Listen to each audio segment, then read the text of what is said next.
The real power comes from influencing the future. So just knowing the future is not going to help you unless you can really do something about it. You know about it, but if you can change it, if you can act on it, what's the point in knowing about it? So you will see that there are various models. For example, and we'll talk about that, what Barack Obama used during the 2012 presidential elections was an influential model. Right? You really look at and go and say, it's not about who's going to vote for who and who's not decided. It's all about knowing who can you influence to vote for you among the people who has not yet decided. That's an influential model. So again, we calculate, when we sell predictive analytics to a company, we normally talk about ROI. In this case, it's a different ROI, right? What you're going to talk about is return of insights, not investment, return on insights. Predictive analytics is going to give you certain insights, and that insights will be used by you to generate certain revenue, money, or whatsoever. And that's how we measure predictive analytics, ROI, return on insights. Let's take it a little more real. Cyclone Hudhud, everyone knows about this, happened about 6 months back. An Indian Meteorological Society Department, IMD, did an awesome job. Can you guys read the text? Is that pretty bad? Okay, let me talk through the text. I didn't realize that it would come up so bad. So the IMD did an awesome job in predicting this. And when I say predicting this, let me emphasize this. It's not an easy job. They have to kind of like take a grid like this, right? And they have to calculate at least 3 things in that grid. One is for every point in that grid, they have to calculate pressure, they have to calculate temperature, they have to calculate humidity. And this typical grid is 100 trillion points, 100 trillion points. And they have to calculate this every 30 seconds to make this prediction, to say that how is this cyclone going to move at what intensity. And you can see that intensity there, the color varies, right? The bluer ones are cooling down, and the close to the red ones, the amber ones, are increasing speed, right? And they did this so amazingly that 48 hours before, they predicted where it will hit, like in Vizag. What is the timing shortly before noon? And what's the wind velocity? About 170 to 180 kilometers per hour. They did such an awesome job, they beat actually the famous JWTC. That's the US one, Joint Typhoon Warning Center, right? So these are the people who predicts a lot of these tornadoes and all these things accurately. In this case, IMD did such an awesome job. They're much better than JWTC, right? But what's relevant to us is that what's the return of insights here? There were casualties, there were deaths, about 46 of them. Let's compare that to something that happened about in 1999 in Odisha, right? That's the biggest ever cyclone to hit India, 1999, 16,000 deaths. Because you could predict 48 hours ahead and you could move all those people, you saved quite a lot of people, quite a lot of lives. That's the power of predictive analytics. Now, let's get into commercial. I mean, we are all business people here, right? And we are saving lives is good, but then again, where's the money coming from, right? Here's one way to look at it. What's the company about? Company is about revenue. How do you increase revenue? More customers mean more revenue. So you're a marketer, you're a salesperson, and you're sitting with your pump here, and there's a big balloon you have of revenue, and then you're adding customers to it, right? You're pumping more customers into your system, and the balloon is growing. The balloon is blossoming. There's a lot more revenue or profits. Profits are a function of revenue, right? So subset of revenue. But here's the problem. It's a leaky balloon. At one end of it, you're adding more customers, but then you're also losing customers. Now, you hope that you are adding customers at a bigger rate than you're losing customers. Otherwise, you won't stay in business, right? Now, predictive analytics helps you in both directions, right? Take the case of new customers. Are you targeting the right customers? When I say right customers, I'm just not talking in terms of propensity to buy. We talked about customer lifetime value. Is this a real customer that you want? Is it you really bringing in that money that you need, right? Are you targeting the right customers? Are you talking about the right channels to reach them? What's the right way to reach them? Is it an email? Is it a phone call? Is it, God forbid, a knock on the door? What's the right way to reach them? What's the right upsell to cross-sell, right? So For example, in a telecom industry, which I'm from, if a customer is using a lot of bandwidth and is nearing the end of his bandwidth, this is the right time to call up with an offer, or send an email. So we have additional 50 GB for you at a very cheap price. Right propensity to buy, right time. It goes beyond that. What's the right time to send that offer to that person? There are predictive models which actually predicts that for you. In fact, there are some established tools. For example, if you want customers to book tickets, you are sending emails for them to like book that Caribbean cruise or book that flight to Hawaii or something like that, right? What's the right time to sell it? What's the right time to send that email? Research shows you have to send it around 10 a.m. Why is that? Maybe because you're just coming to office and you're saying, I'm sick of all these things, and you get that email and say, hey, see that Caribbean cruise? And I say, okay, yes, I'm out of here. Let me book that. Let me go there. Could be something else. Doesn't matter. The fact of the matter is that the right time to send it is around 10 a.m. That's when most people actually book all those cruises and the vacations and things like that. What's the right time to sell, what's the right time to sell stuff on Amazon? What's the right time for them? What's the right time for them to sell, let's say, retail? Around 8 p.m. in the evening. And this is US. I don't have the India data, but this is US. And my guess is that most probably because customers sitting at home, had a glass of wine, had, relaxing, and then you see an email and say, what the hell, might as well buy that. Looks good to me. Same with all customers, right? So predict customers who are going to leave. In this case, like I said, employee retention is also part of that, right? Predict customers, why are they leaving? Are they leaving because, in terms of telecom, are they leaving because they are seeing a lot of call drops? Or it could be just completely something different. For example, here's something about millennials, about customer retention, or even in terms of employee retention, right?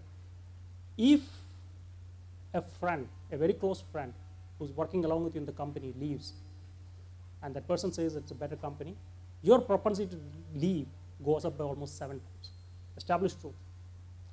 Will that come into your model?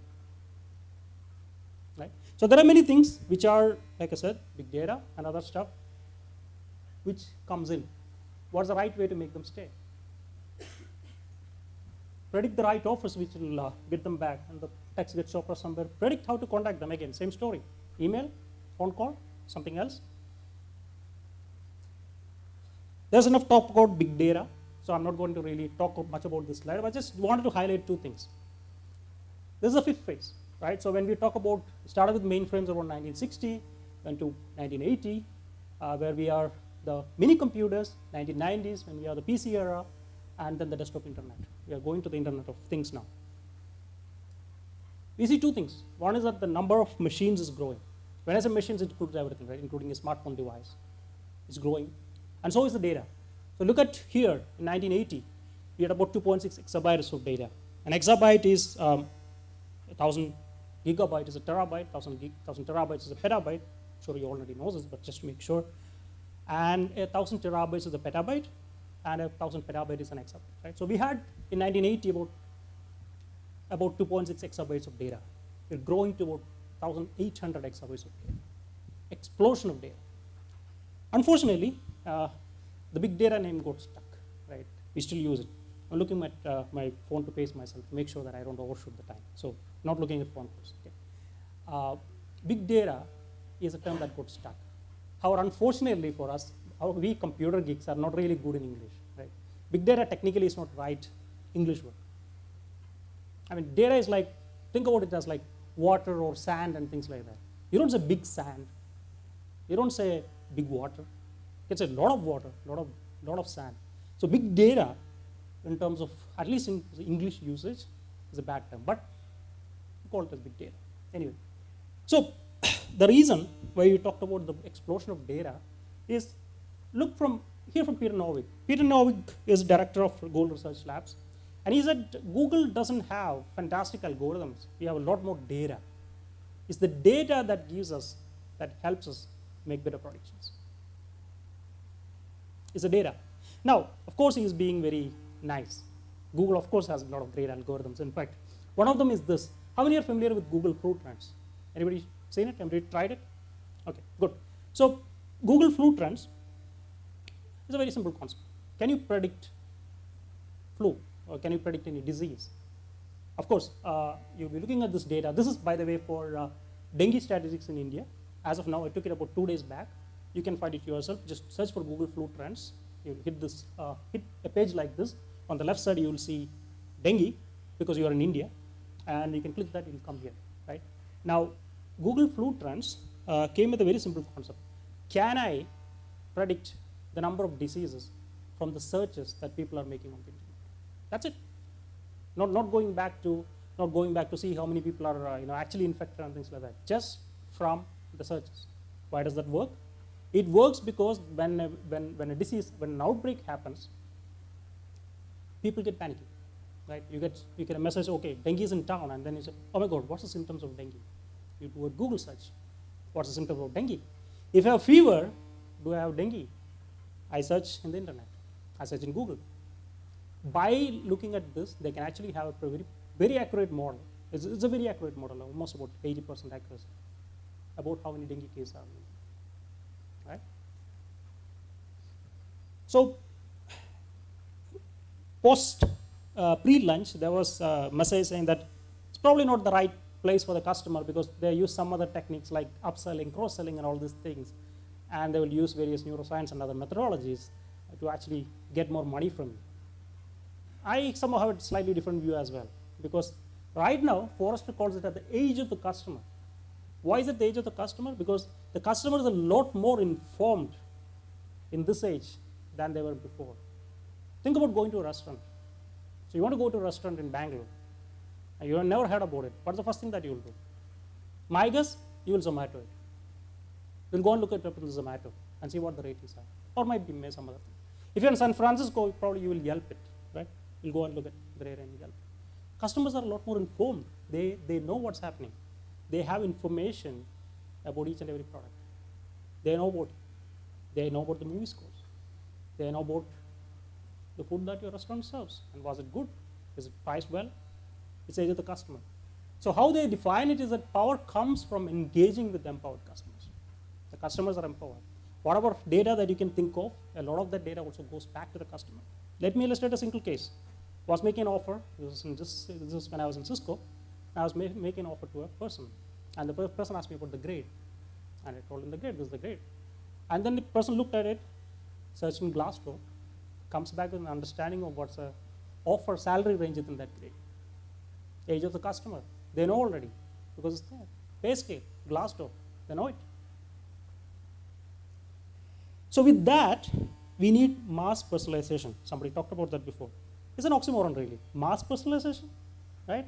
That's like saying, remember that you are unique, just like everybody else, right? Mass personalization. But look at Jeff Bezos. This was a long time back. He was pretty young back then. You can see he has still some hair on his head. So Jeff Bezos said some time back, and he had 3 million customers at that time. Should be more than 1 billion now. If you have 3 million customers on the web, I'll have 3 million web stores. How is that even possible? How can you have 3 million web stores? Let me illustrate that with a story. My son is 3, and he likes watching YouTube. He doesn't watch TV. He prefers watching YouTube.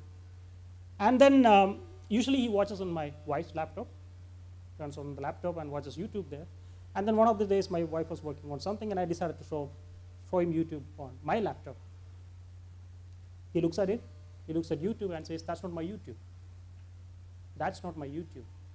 It's your YouTube, that's not my YouTube. So why is that? When he opens up the YouTube, what he gets is monster trucks, dirt cars, and things like that. He's a boy of 3, right? His only interest is in cars. And that's what he gets. His entire screen is all about cars. That's not my screen. It's not a bad screen, but that's not my screen. Mass personalization. It is powered by predictive analytics because that's basically a recommendation engine, right? I'm sure we talked about what is a recommendation engine that we use. It's a simple classification. It could be advanced machine learning, whatever that is. It's a recommendation engine, and it knows what we're going to see. It could be using content filtering. It could be using collaborative filtering.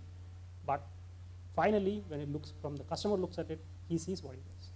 And that's powerful because of this. Customer usage is changing. In US, if you look at it, a lot of people are cutting cables, right? They're not watching TV anymore. In fact, they are Netflixing it, or Hulu Plus, or Amazon Prime. Why are they doing it? First is the monetary reason. Of course, it's cheaper. Cable typically costs, if you have all the channels, 200 plus channels, it's going to cost you upward of $100. a month. That's a lot of money for a lot of people, especially if you are a student. $100 a month. Netflix gives you that at $9. Pretty cheap. And of course, the TV shows will be a little backdated, but you still get the data, right? You still get the movie or the shows. So a lot of people are now cutting cables. In fact, Forbes, as of March 13, said young adults are more likely to have zero TV these days. In US, the trend has, I don't think the trend has really caught in India yet. And the reason is, apart from the thing that is cheap, is mass personalization. Because they see exactly what they get. And we'll talk more about Netflix and how they are selling it, right, in the next slide. The same with Airbnb. So I was in Brazil last year. In March, we went to Brazil and then along with a few friends. And then I was looking at various hotel deals in Rio, right? And I was looking at booking.com. Then somebody told me about Airbnb, and I heard about it, but I never wanted to try it. I went to Airbnb, and I searched for it, and there was this beautiful 4-bedroom house with all the facilities and everything, nice TV, a jacuzzi and everything, walkable distance from Copacabana Beach, at a rate which is substantially cheaper than you're a party of 4, right? 4 bedrooms in a standard restaurant, or standard hotel, about half cheap. And this is, I just picked up this data about 2 days back. This is downtown Manhattan, and those numbers are in rupees. $3,000 per night. You can find a room in downtown Manhattan using Airbnb. And it's growing substantially fast. Why is this happening? Because they knows you. One simple example I'll give you.